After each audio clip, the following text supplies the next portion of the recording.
my co-host is channeling a power of great darkness. My demence is fate's as ruthless and cryptic as any known by man. The iniquity I taste is the same as my soul. Yeah, I think he's a The unmanifested evil has come and shall slither and scuttle through innumerable, ineffable doorways. Well, anyway... And in the moment of deepest and most pitiable fear, you shall taste our review of Call of Cthulhu. Dark corners of the earth.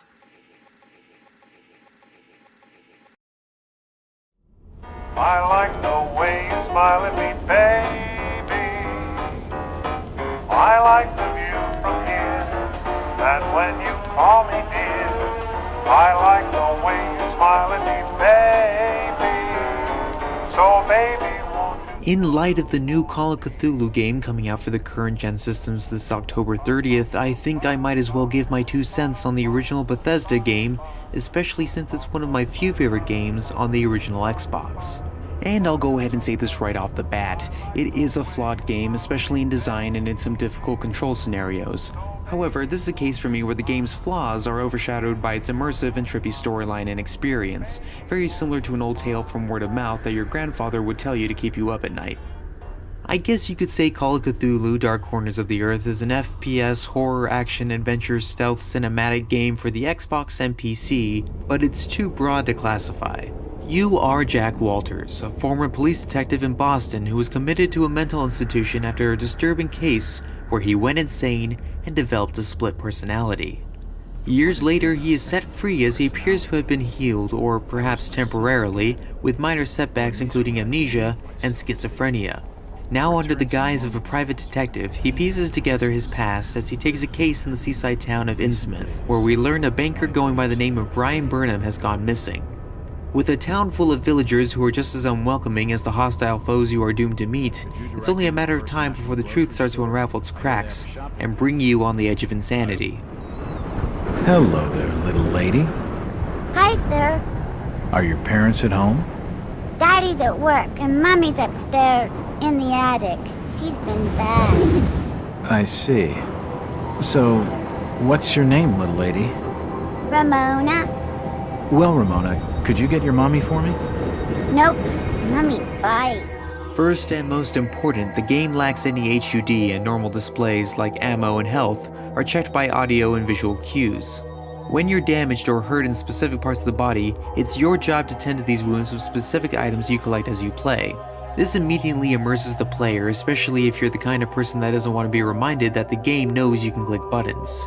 As things become more shocking and disturbing over the course of the story, Walters' vision becomes disorienting, showing a suspected influence from the crazies in his world. When his sanity is all but lost, you are slapped with the game over with his fate of being permanently insane or committing suicide. Gameplay-wise, it's a mixed bag which can intrigue or turn away new players. Unlike your standard survival horror, you are immersed in a level design that requires you to use stealth, sneak and hide in the dark, sequences of exploration and dialogue, various shootouts by the time you finally get hold of a weapon, and its fair share of chase sequences. While still linear, this much variety helps the game to not feel repetitive.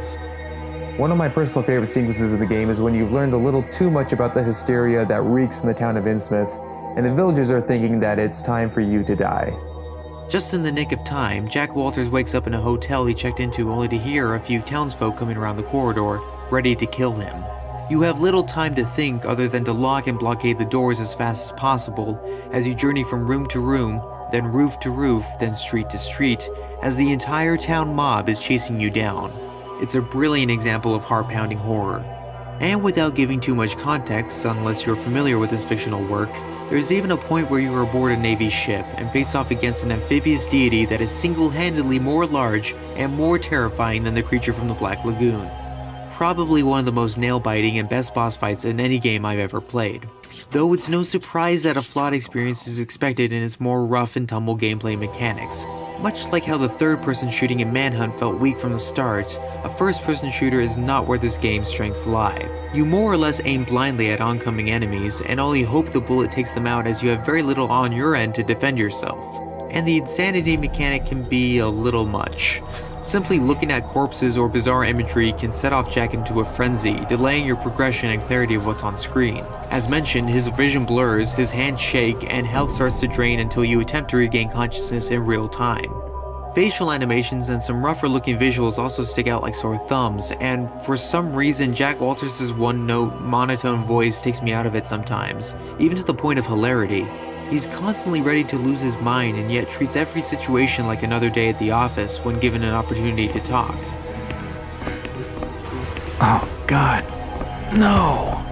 Frustrating at best is how I describe the difficulty, as you are given every tool you need in the game, yet are tasked with the responsibility of making your way through this realm without instruction or indicators.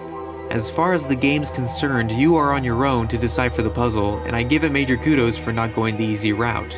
For those who love the craft of Lovecraft, this game is quite possibly the best direct literature-based video game of his writing, at least in its depiction of the Shadow over Innsmouth's story. But time will soon tell how the new game fares with players, and if it even manages to top the mind-bending tone that this game already achieves brilliantly. I do hope these new facial animations have been fine-tuned before the release. It's something for those who want a mix of psychological terror, crack-the-case detective mystery, spy and war genres all wrapped up with an evil creature pulling the ropes. It really is an interesting brew and a testament to how one can translate Lovecraftian horror onto a new medium. Even if you do throw your controller a bunch of times out of anger. Just keep the noise down. Here, take the keys. Curses! It's locked. Probably bolted on the other side. He's awake in there. I can hear him moving about. Break the door down, you damn fool. Quick! I see him. Away. Check the door.